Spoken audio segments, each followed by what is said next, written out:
पहले तो रोजे बतियावत रहलू मिले खाती हमारा से आवत रहलू। हाँ हो आवत रहनी।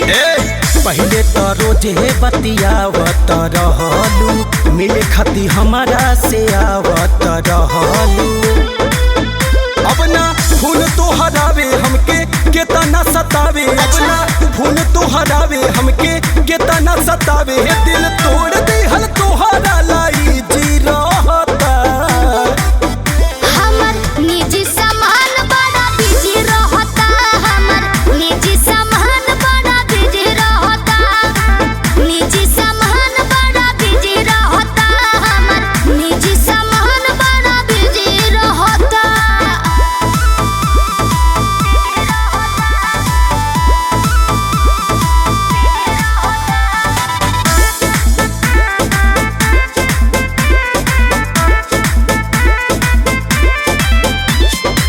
याद कर चांद के अजोरावा में रात कटत रहे बैठी के कोरावा में।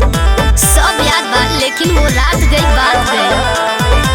पहले के बात छोड़ रहनी कुंवार हो।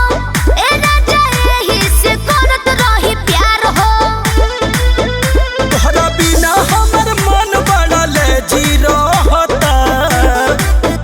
हमर निजी सामान बड़ा बिजी रहता। हमर निजी सामान बड़ा बिजी रहता। हमर निजी सामान बड़ा बिजी रहता। हमर निजी सामान बड़ा बिजी रहता।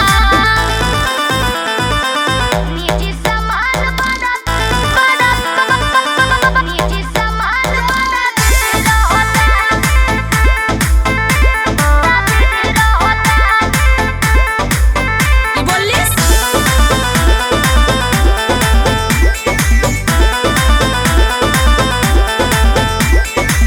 रॉकी के प्यार पाके भूल गईलू जाके आरे आके कोरावा में झूल गईलू। तो का करी तू ही बतावा।